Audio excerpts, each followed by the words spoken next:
Irmãos, mais uma vez eu vos cumprimento a todos com a paz do Senhor. Amém.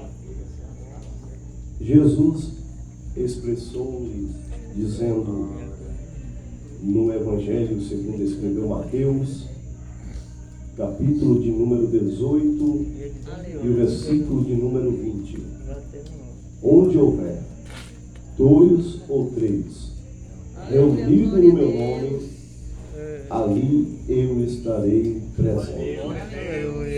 Quantos têm a convicção que Jesus está aqui nessa noite? Aleluia, glória a Deus. Deus é bom e é fiel. Aleluia. A minha alegria, o meu maior prazer, não é porque simplesmente Jesus, ele morreu na cruz do Calvário. A minha maior alegria, o meu maior prazer em servir a Ele, é porque Ele ressuscitou desde o 3º dia em que estava na sepultura. E está presente aqui nessa noite. Aleluia, glória a Deus. Eu já vi muitos pregadores pregando, falando sobre Buda, Allan Kardec, Maomé, outros demais, Pitford, Russell, Charles Taze Russell, e muitos prestam culto a estes homens, mas nenhum deles se faz presente em nenhum culto. Mas a partir do momento, mesmo você estando só, dentro de 4 paredes, ou numa congregação, ou num ponto de pregação, Glória a Deus. a partir do momento em que você presta o seu culto em adoração a esse Jesus, ele se faz presente no nosso meio. E eu estou sentindo a presença de Jesus. A presença de Jesus em nosso meio nessa noite Aleluia, glória a Deus. é a presença de renovação espiritual. Eu confesso aos irmãos que estava sem ânimo nessa noite. Eu até disse para minha esposa, ela me fez uma pergunta no final desta tarde, disse: filho, você vai para onde? Eu disse: eu acho que eu vou ficar em casa. E por incrível que pareça, não foi uma coincidência, mas foi uma cristocidência. O nosso irmão Pedro, ele enviou uma mensagem e disse assim: Fábio, vai ter ponto de pregação hoje, lá junto da piscina. Eu disse: pronto, já tem água. Para você ver a importância de você falar de Jesus a alguém, convidar alguém.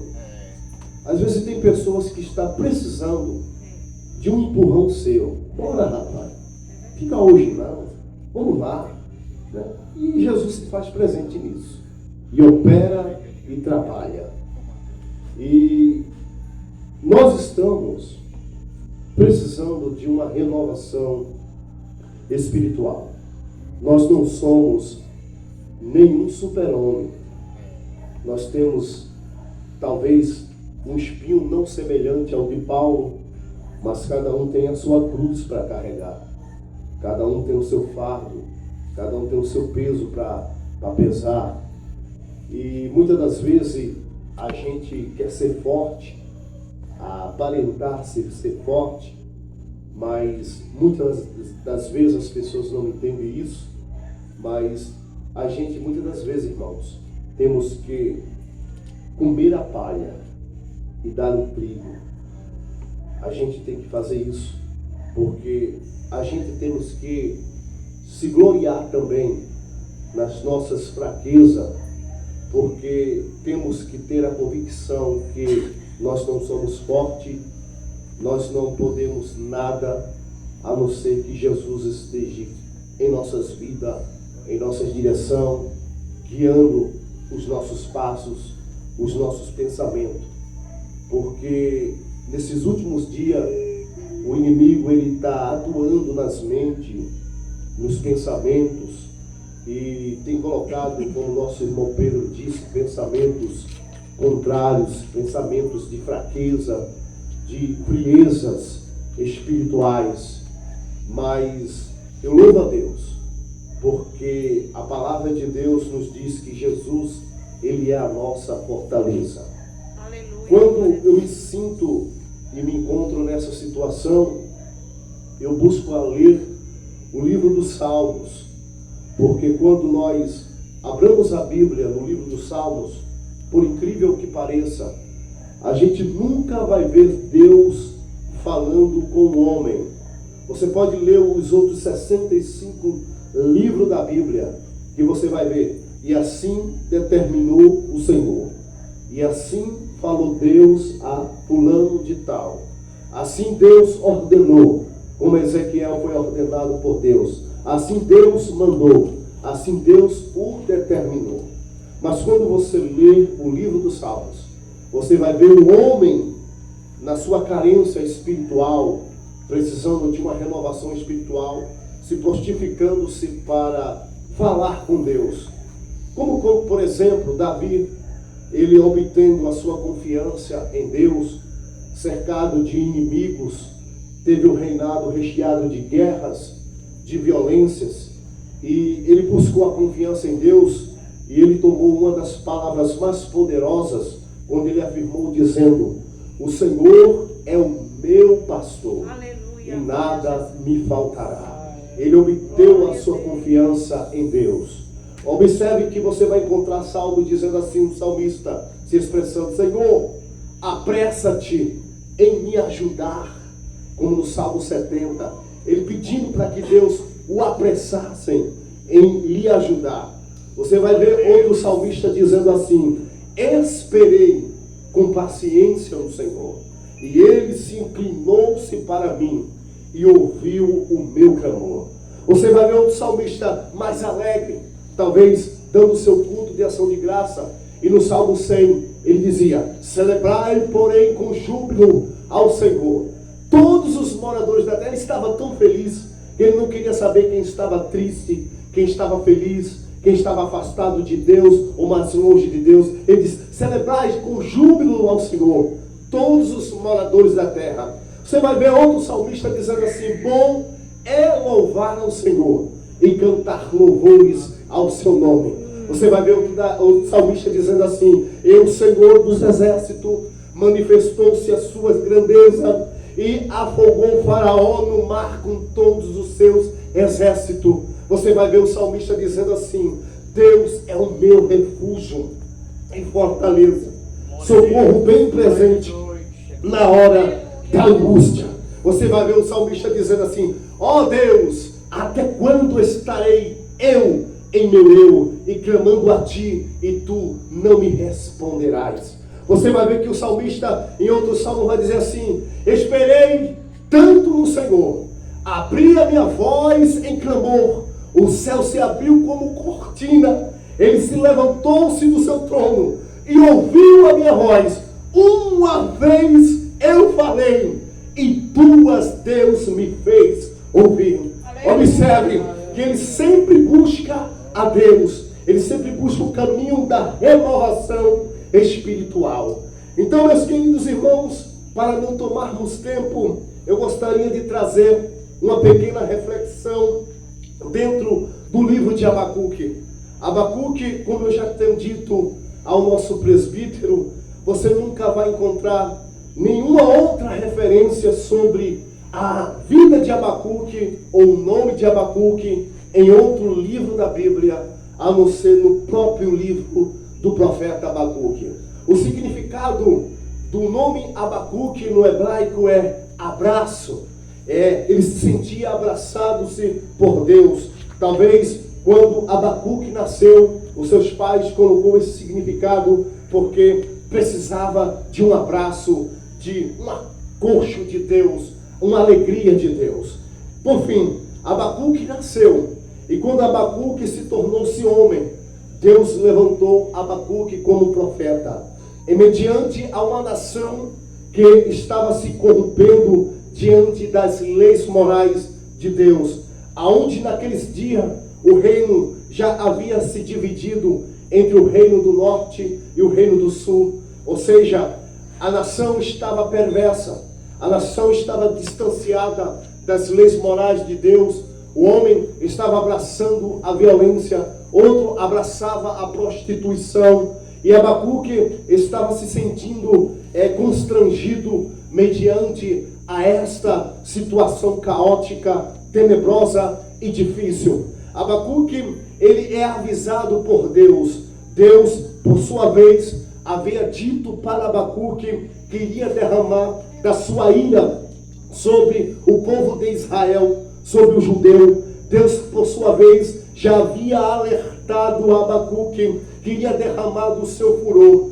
Porém, meus queridos irmãos, em forma de canto-amor, em forma de clamor, Abacuque se prostifica-se diante a grandeza de Deus, diante a vontade de Deus, diante a vontade permissiva do Criador. Ele se prostra-se de joelho e começa a clamar, e ao mesmo tempo a dizer: Senhor, ouvir a tua voz no meio dos anos, porém aviva a tua obra. Ou seja, ele começa a clamar, ele começa a pedir a misericórdia de Deus sobre a nação que havia se distanciado da presença e das leis morais de Deus. Nesses dias, os assírios já tinham perdido a sua força desde aquela queda de Sanaqueribe, quando um anjo do Senhor, com apenas um ruído, derrubou por terra 185 mil. Naqueles dias, Joaquim, rei de Israel, já estava começando a governar. E no ano 605, os caldeus já estavam se preparando para invadir a Jerusalém e destruir o povo de Israel. Abacuque, ele foi avisado por esta situação. Porém, meus queridos irmãos, ele, sabendo que algo perigoso estava para sobrevir à nação de Israel e à nação de Judá, ele se prostifica e ora. Ele começa a clamar, mas ao mesmo tempo ele começa a estar confiante e firme em Deus, mediante a situação que ele se encontrava. Ele não queria saber se alguém estava distante de Deus, ele não queria saber se alguém tinha deixado o Senhor e entrado no caminho da idolatria, ele não queria saber se alguém tinha deixado o caminho do Senhor e entrado no caminho da prostituição. Abacuque naquele dia estava com sede de Deus. O mundo nesses últimos dias, meus queridos irmãos, estão afastados de Deus. Muitos estão mergulhando no caminho da idolatria, muitos estão mergulhando no caminho da iniquidade, mas nós, a igreja do Senhor, estamos com o pé firme na rocha inabalável, que é Cristo Jesus, e estamos de pé na presença de Jesus Cristo, dizendo: Maranata, Maranata, ora vem, Senhor Jesus. Estamos de pé na presença do Senhor, pedindo uma renovação espiritual para todos que estão afastados dos caminhos do Senhor. Estamos na posição de Abacuque, pedindo um clamor e orando a Deus para que Deus possa trazer um avivamento espiritual. E nesta oração, Abacuque fala sobre 3 árvores no capítulo de número 3 e o versículo de número 17. Eu acho admirável esta passagem, e muitas das vezes quando lemos, passamos desapercebido da importância aonde Deus nos extrai uma linda mensagem profunda sobre o mundo das árvores dentro da Bíblia Sagrada. Observem que nesse capítulo de número 3 e versículo de número 17 de Abacuque, ele fala sobre a primeira árvore, ele fala sobre a videira. A videira é considerada e representada e simbolizada por Jesus Cristo. No capítulo de número 15 de João, quando Jesus já estava terminando o seu último ano de ministério, Jesus tomou a palavra e disse assim: eu sou a videira verdadeira. Nesta noite, meus queridos irmãos, a videira verdadeira está aqui nessa noite. Olha, meus queridos irmãos, a Bíblia é tão profunda sobre esta passagem bíblica. Se você tem uma Bíblia, queira me acompanhar-me, por favor. O salmista se expressando sobre esta alegria da árvore, no capítulo de número 128 e versículo de número 3, ele diz assim: videira verdadeira é uma mulher prudente que rodeia a mesa. Mulher prudente, quem o achará? Ele fala sobre os filhos também, mergulhada na oliveira, a árvore que extrai o azeite, porque você sabe que a oliveira era extraído o azeite. Existia 4 tipos de azeite. Existia o azeite que era separado para a unção. Esse era o azeite da primícia, que era separado e levado para o templo.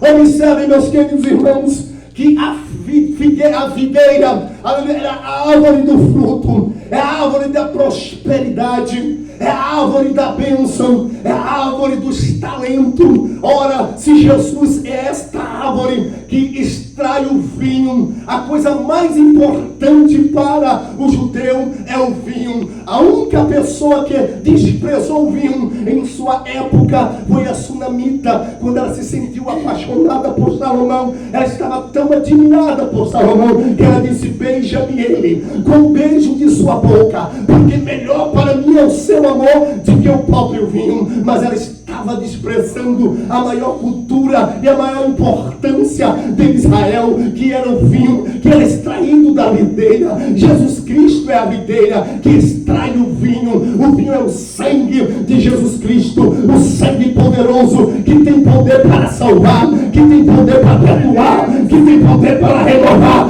que tem poder para levantar, que tem poder para distribuir bens espirituais, porque quem usa é Deus, quem dá é Deus, quem é a glória para Deus, o louvor é para Deus. Se você sente nessa noite que Ele é a videira verdadeira, saia do seu lugar dando glória, porque Ele é a videira verdadeira.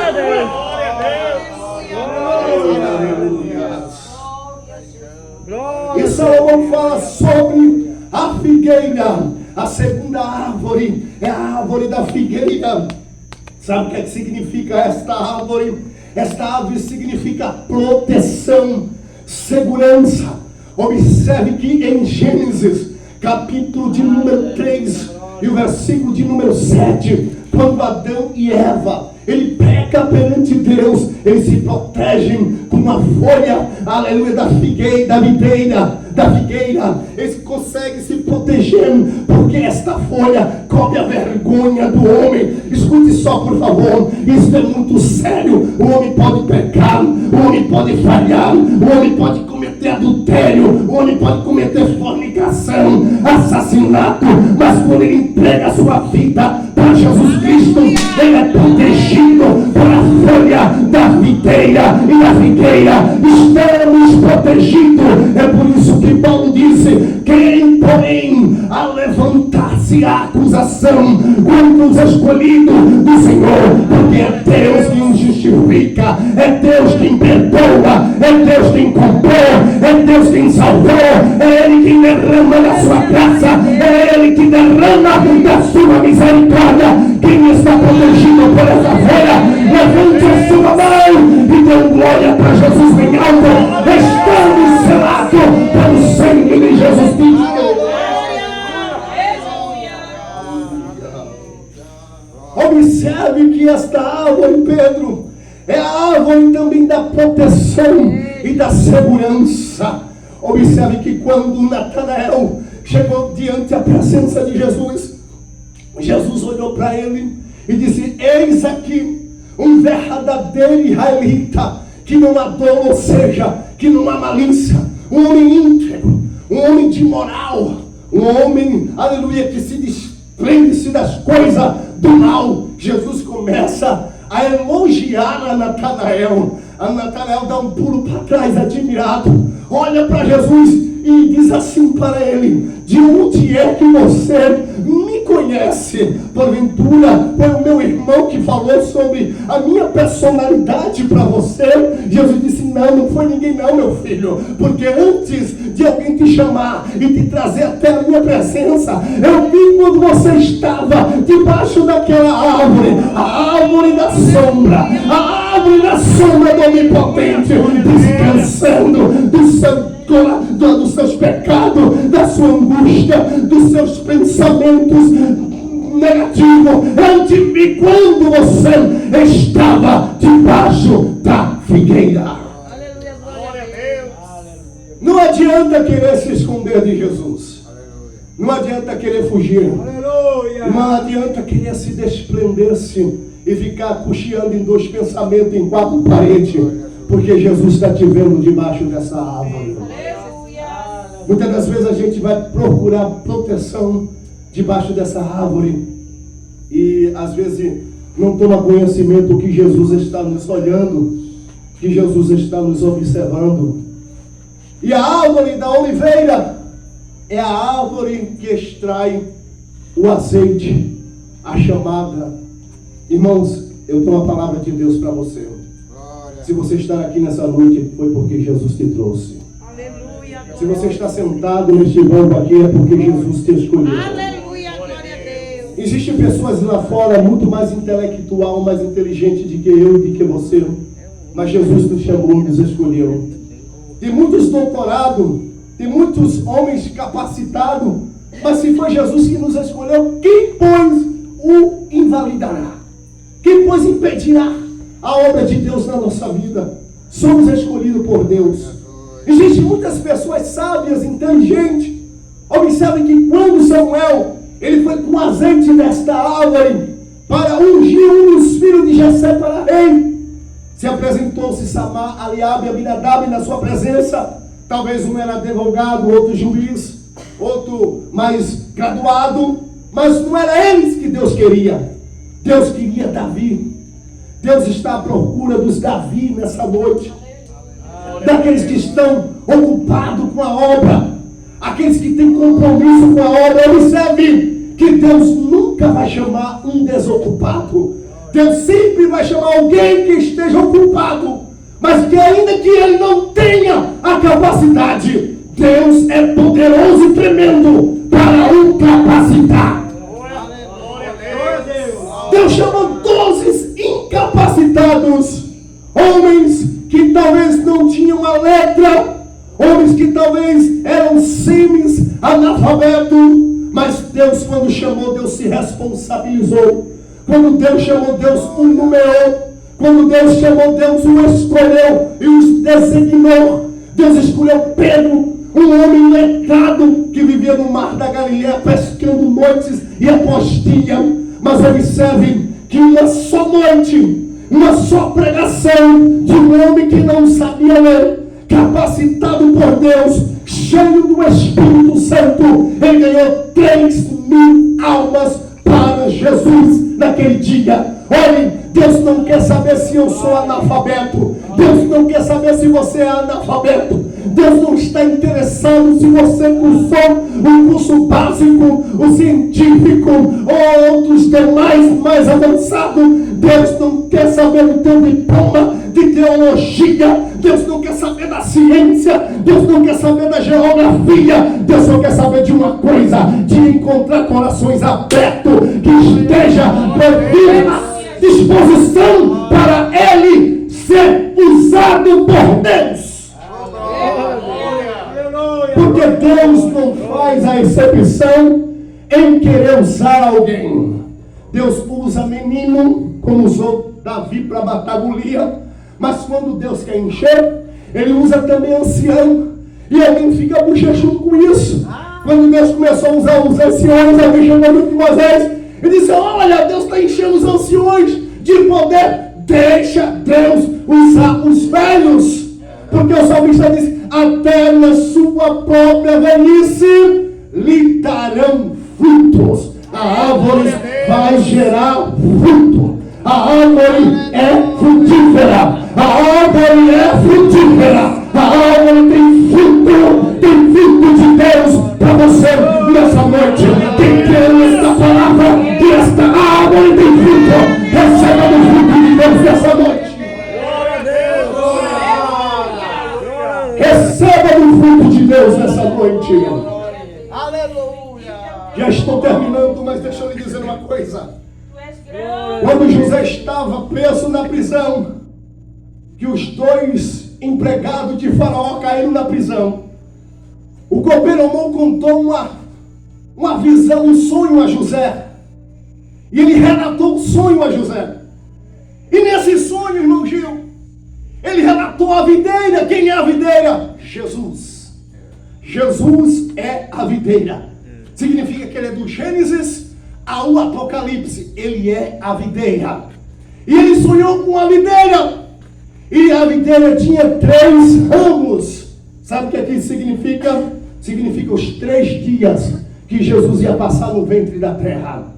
Observe que o fruto da videira era espremido e o suco caía no copo, nas mãos dos homens. Significava que Jesus ia cair nas mãos do Império Romano para ser espremido, para ser humilhado. Mas entenda nessa noite, quanto mais espremia o fruto, quanto mais saía o sangue, mas Deus levantava a mim, Deus levantava você, Deus olhava para mim, Deus olhava para você.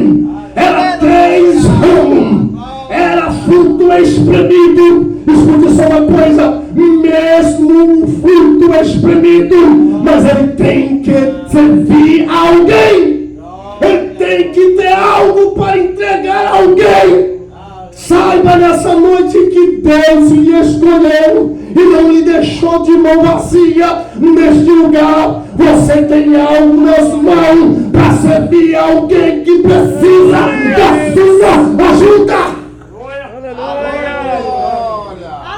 É como diz o hino, está doendo, está apertado, mas é Deus espremendo o fruto para que saia um bom suco. Porque tem alguém onde você mora que está com sede. Tem alguém que onde você mora está precisando de você. E se o fruto não for espremido, o evangelho não presta. Paulo disse: me colocar no espinho, é o fruto sendo espremido. É como diz o pastor João Rodrigues: a cana pode ser dura, mas ela tem um caldo doce. Mesmo assim é um fruto. Escute essa coisa, babaxé. Onde me canarabaxá. Você pode ser espremida. Você pode ser espremido. Você pode ser humilhada. Você pode ser humilhado. Alguém não pode investir em você. Ninguém pode acreditar em você, na sua chamada, no seu talento. Mas eu quero lhe dizer, é Deus espremendo para você dar fruto para alguém nesta alma.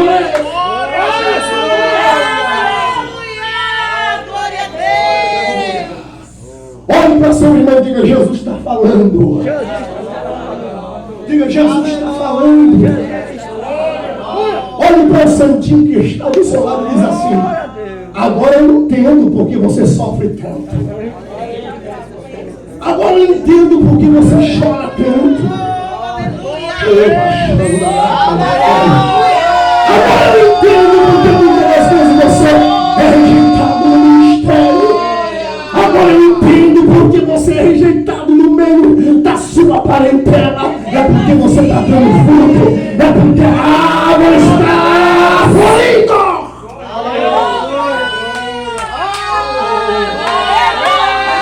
É sendo rejeitado, mas dando fruto. É chorando, mas dando fruto.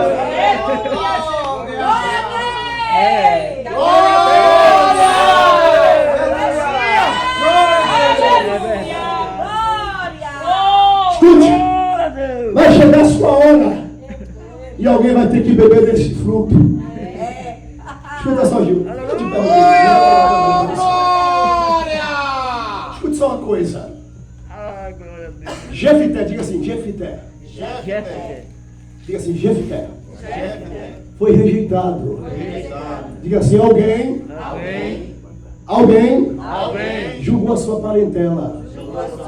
Disse assim: o rapaz era filho de uma prostituta, não prestava para nada, mas o rapaz dava fruto. Foi expulso de casa, mas o fruto ficou dentro de casa. E quando o negócio apertou em Israel, mandaram chamar a Jefité. Alguém conheceu que Jefité era uma árvore frutífera. Alguém percebeu que Jefité tinha um fruto que tinha um suco que podia matar a sede de alguém. Deixa eu dizer só uma coisa, eu vou dispensar uma palavra profética para você aqui nessa noite.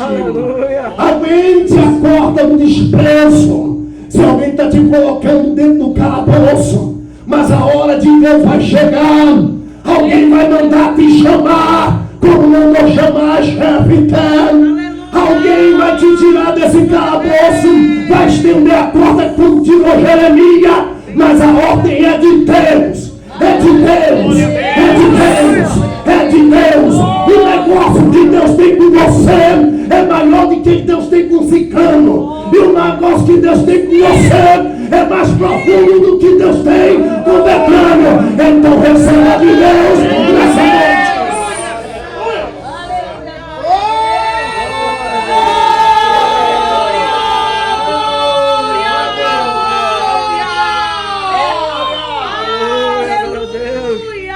Diga assim, bom.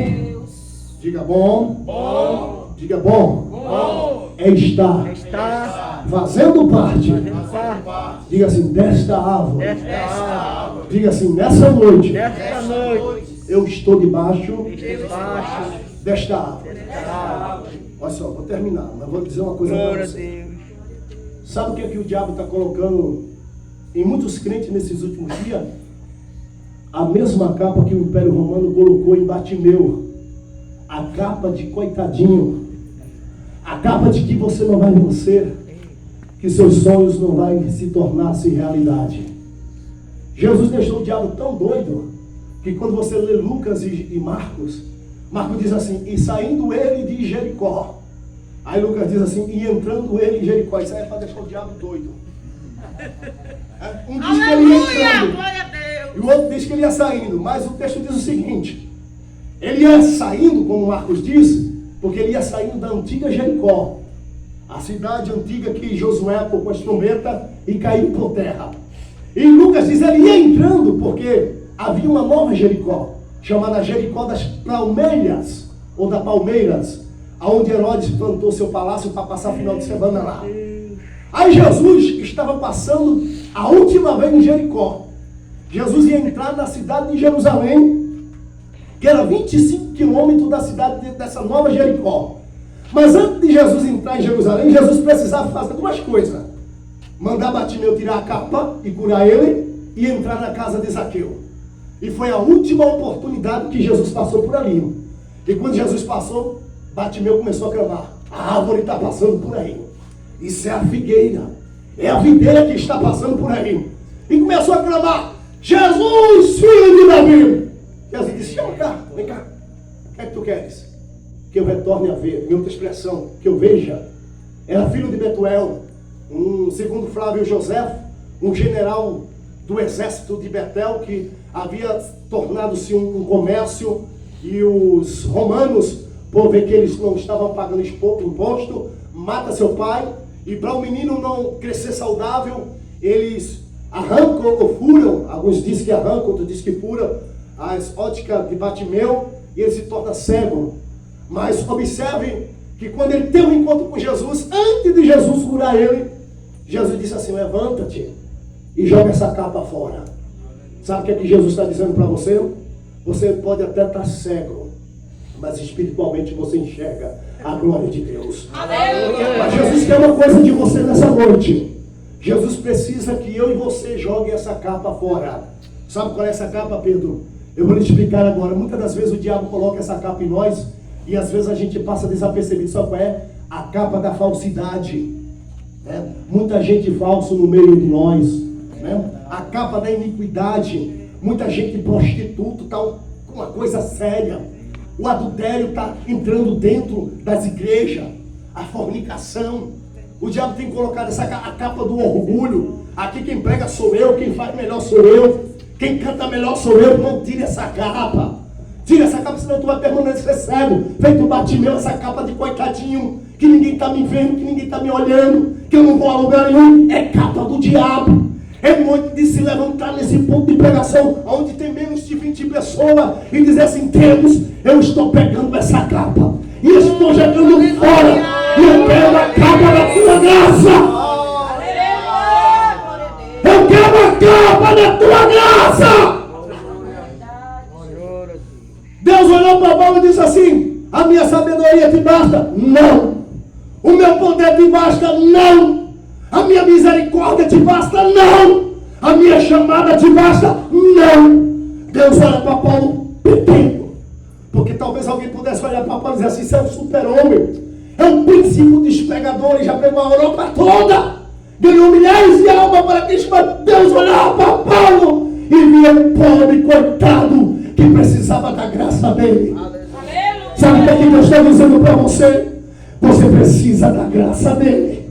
Você chegou aqui porque você precisa da graça dele. Então receba a graça de Deus. Receba a graça de Deus. Receba a graça de Deus. Receba a graça de Deus. Aleluia, glória a Deus. Sinta-se abraçado por Deus nessa noite. O nome de Aragude é abraço. Deus está aqui para te abraçar. Talvez você esperava um abraço do teu esposo, mas ainda hoje não recebeu. Talvez você esperava um abraço da sua esposa e ainda hoje não recebeu. Mas Jesus te trouxe aqui para te dar um abraço.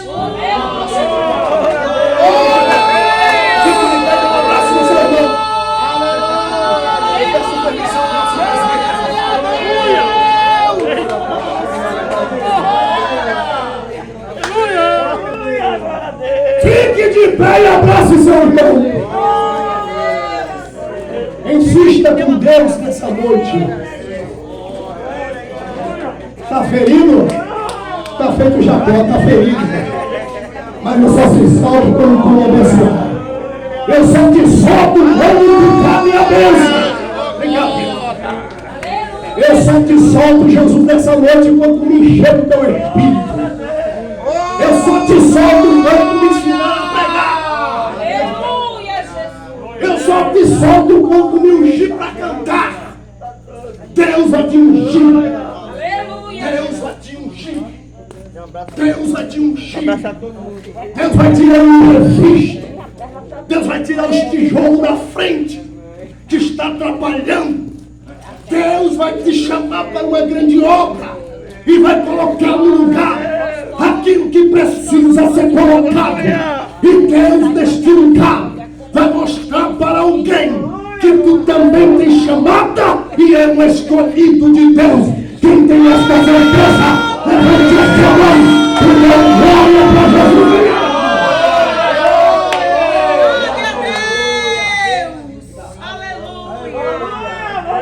Diga comigo assim: Jesus Cristo é nega. Diga assim: Jesus Cristo é nega. Te dá saúde. Jesus está te dando saúde. Jesus está te dando saúde. Jesus está te dando saúde espiritual. Ah, você já ouviu falar numa catástrofe, uma avalanche?